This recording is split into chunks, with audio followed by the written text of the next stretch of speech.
Hi there, it's Jenna from scribblinggrace.com. Today I'm going to do a floral tutorial. So if you've been following me for a while, you know that I have done tutorials before on florals like this, like these flowers. I've done a tutorial on that. It was kind of a long video, so not a ton of people watched it, but if you did, or if you're interested in learning, it is a pretty easy floral to learn. It just takes a little bit of practice. And then I also have a rose tutorial.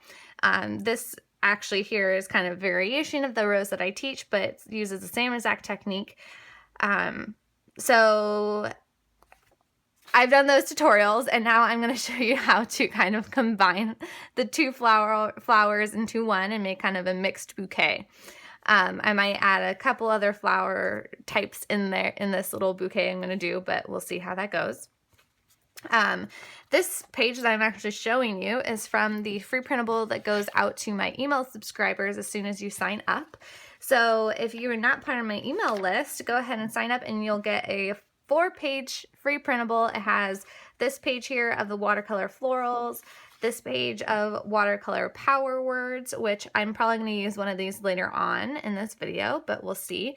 And then it also has a page of cards that you can cut out and print out and cut out. And then it also has a alphabet of my lettering that you can use to trace and make fun lettering things. So I printed these 2 pages out on sticker paper because I wasn't sure if I wanted to use them or not. We'll see. So, all right, anyways, let's move on. So I have my Zondervan NIV Journal the Word Bible, a piece of printer paper that I'm going to put underneath this page that I'm working on just to protect the pages below it, as always, and my Kiritake Gansai Tambi watercolor set, which is my favorite, and a size 12 round paintbrush. I just get these in those cheap packs from the department store. And I got my little glass of water out here on the side. So I am working through Sarah Kuntz's Living by Design Ministries latest Bible study that's coming out on April 2nd. I was a creative partner with it, and I was able to get an early copy, so I'm still working through it. I am currently on the 2nd week, and today we're talking about what it's all about Solomon, King Solomon. This is not my day for talking. So the study is all about King Solomon, and today we're talking about Chronicles 28 and 29, where David kind of tells Solomon what to do in the future and, passes on some knowledge to him. And so I am focusing on mostly 1 Chronicles 28:20, where it says, "Be strong and courageous and do the work. Do not be afraid or discouraged, for the Lord God, my God, is with you."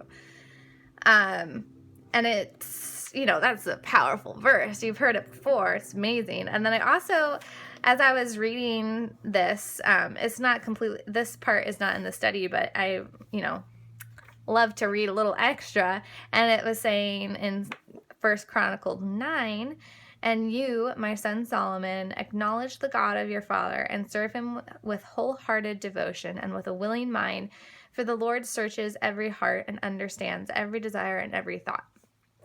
And so I just really love these 2 verses, so I'm going to just kind of work through them on my page. As I Bible journaling, I don't really talk about this too much, but as I'm doing my Bible journaling, I try to meditate on the verse that I'm focusing on and just kind of spend that time in the Word. And that's the whole point of Bible journaling. I think we can sometimes get a little too caught up in the art that we forget to really meditate on the scripture that we're focusing on. So, anyways, I'm getting a little sidetracked here, but the wisdom whispers of the day that I'm working on here says, "Wisdom whispers, God equips me for the task he assigns me,"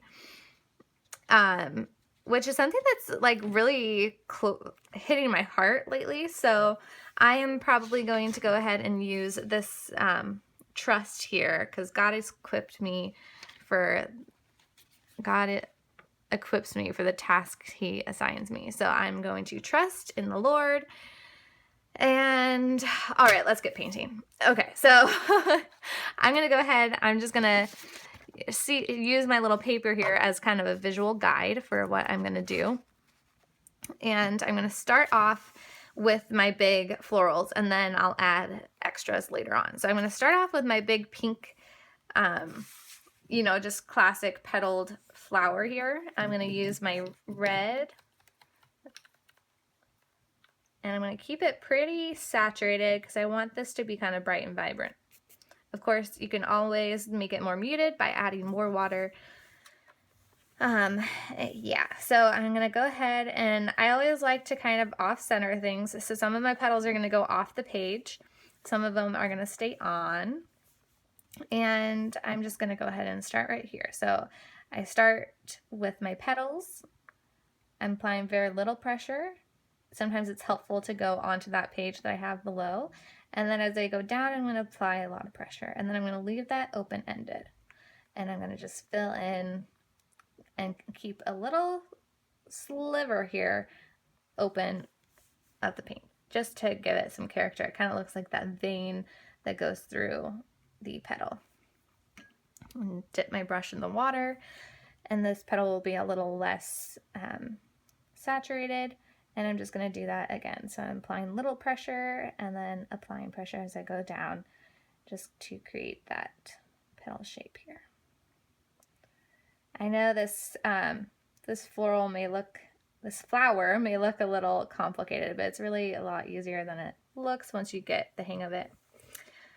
All right, this time I'm going to do the opposite, where I'm going to apply the pressure, and then as I go down, I'm going to apply very little pressure.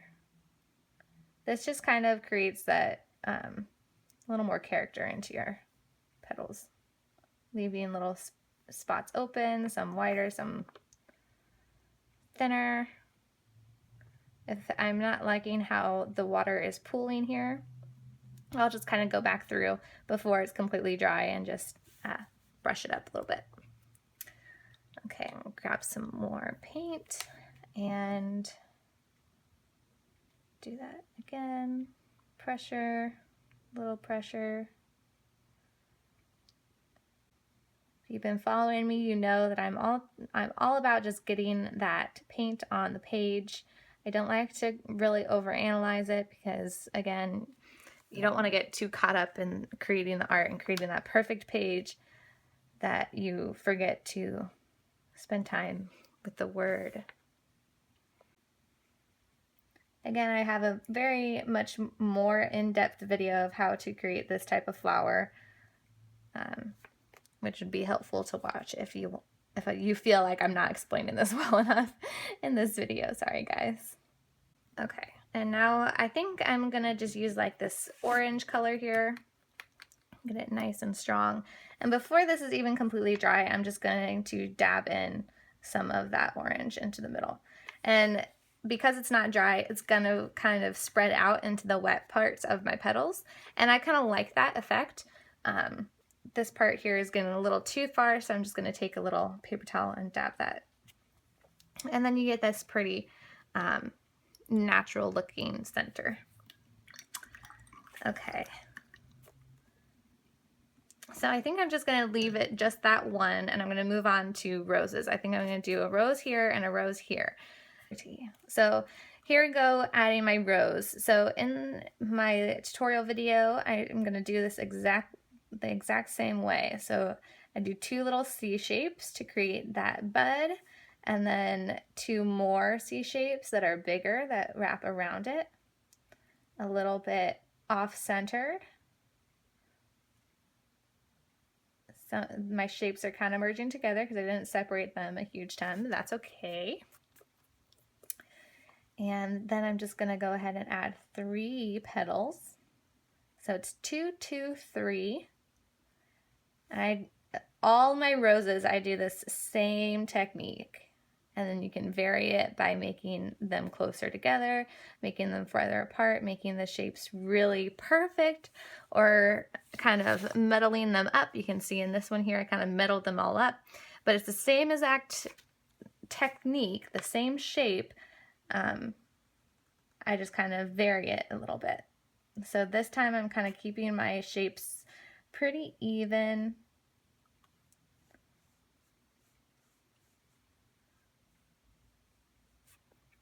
So now I'm going to go ahead and do 3 more big petals, and I'm going to just let it overlap this flower here.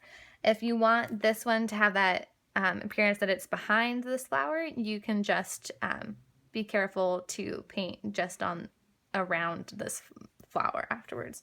So to make it easy, I'm just going to go ahead and go over it. And to make this petal shape, I am just starting with very little pressure, and then as I get to the middle where I want my petal to be, I apply a bunch of pressure, and then I loosen that up. And apply a little pressure again at the end. So that gives you that petal shape.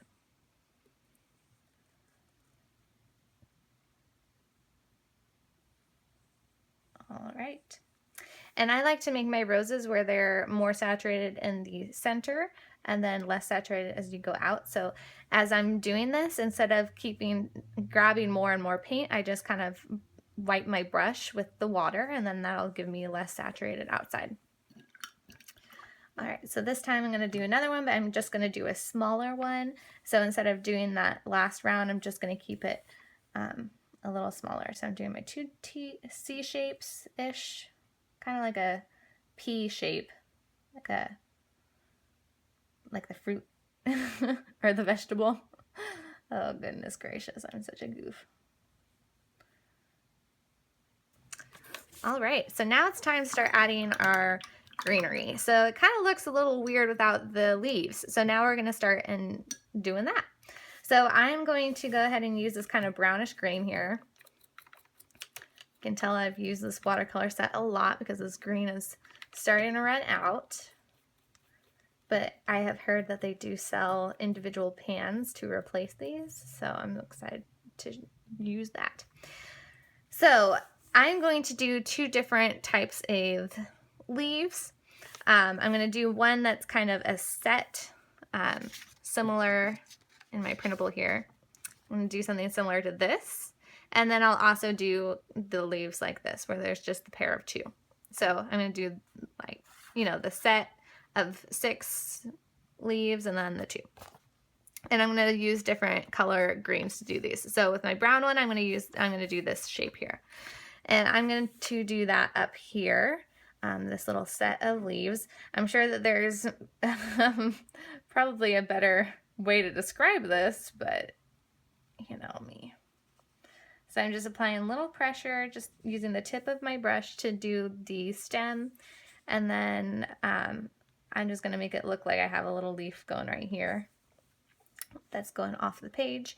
And then I'm going to just apply pressure, boost that pressure up. So that gives me one side of my petal of my leaf, and then do that again on the other side.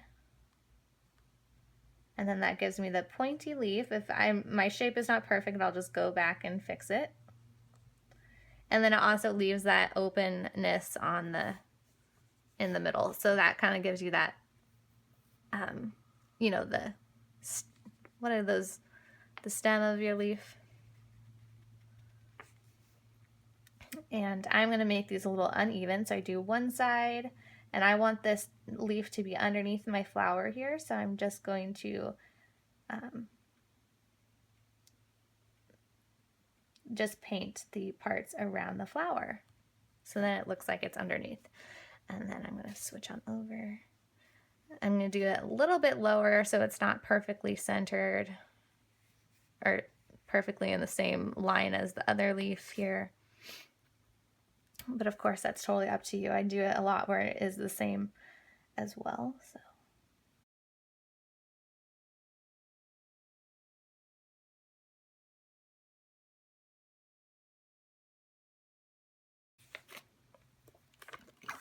All right, and then I'm going to do that same thing down here going this way.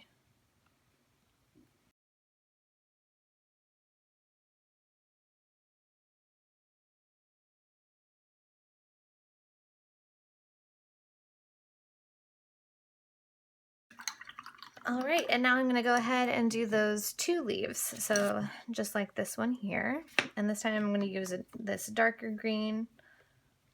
So it's a slightly different shade of green, but still goes well together. And I'm just going to do that right here. So instead of doing it right in the middle of my flower, that might look a little strange. So I'm going to just do it slightly off the side of the petal.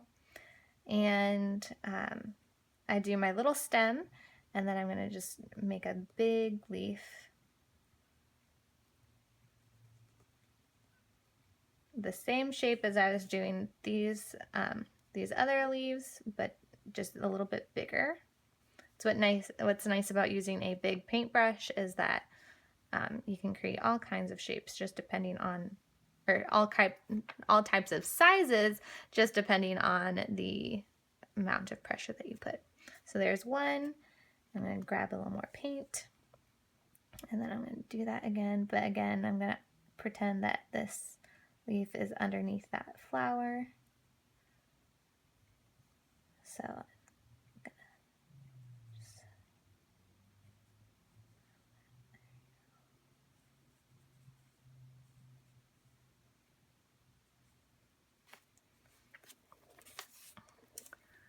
All right, and then one of the things I like to do just to add a little extra pow is I will go ahead and add some dots. So I'm just gonna get a different color red, kind of this bright red, and I'm just going to add dots in groups of 2 or 3.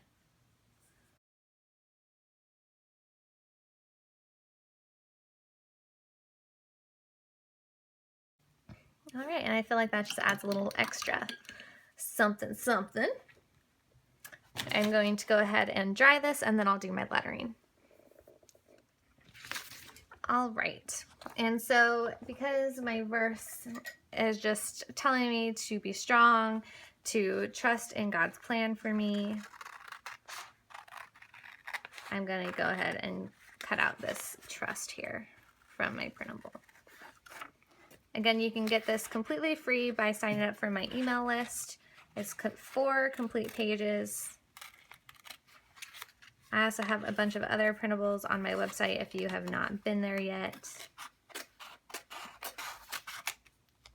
So I'm just roughly cutting this out on my Word.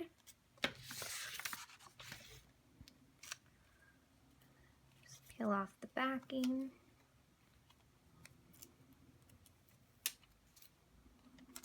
And I'm just going to stick this right down here. Try to get my pages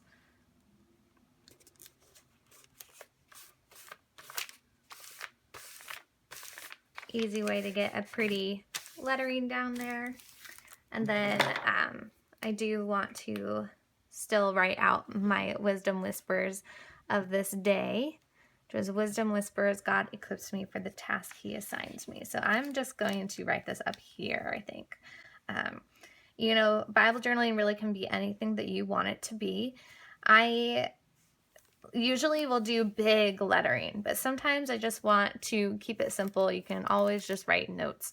You know, Bible journaling is anything from just notes in the margins, something that's meaningful to you, to full page, beautiful pieces of art, you know. Okay, so I'm just going to write this out. I'm using my Tombow Funosuke brush pen. What's cool about this brush pen is that if you don't apply pressure, it basically just acts like any other marker. If you apply pressure, then it'll create those thicker downstrokes. I'm just going to, I think, not even apply any pressure, and I'm just going to write in all caps. And then I actually decided that I'm going to do a little bit of calligraphy for the rest of this. So that I have tutorials, printables for how to do this brush pen calligraphy that I just did. I got videos and a blog post, so I'll put the link to that blog post below if you are interested in learning more about this. Okay, and then just to help keep that lettering to stand out from the text below it, so I'm just using a Uniball Signo gel pen. These gel pens are really great. They come in all kinds of colors. I like the white one a lot. I also love my Sakura Decorise gel pens. And I'm just going on the outside of my downstroke. And I'll do one more shameless plug for my email list and the freebie that you can get through that. Head on over to that link that I'll put in the description below and sign up. I promise I don't spam you. I really only sent out a couple. I think the last email I sent out was 3 weeks ago, so I should probably send out a new one. But I usually will only do 2 max a month. All right, just gonna, I think, just do a little bit on this wisdom. Be sure to check out this study. It really is a great study about King Solomon's life. And I've provided free coloring pages as well for it. So it is something that's really fun to do. So, and it's completely free with Living by Design Ministries, coming out on April 2nd. All right, so this is my finished page. I'll do a little close up here of my flowers. I think these flowers just take some practice, and you can see, you can hardly see because I printed it out on clear sticker paper where I cut it out and where I didn't. So especially when you just quickly glance at it, it looks really pretty. So sticker paper and those printables are a really great thing to try. All right, I hope you enjoyed this video. If you did, please give it a thumbs up and subscribe to my channel and let me know what you think. So, God bless.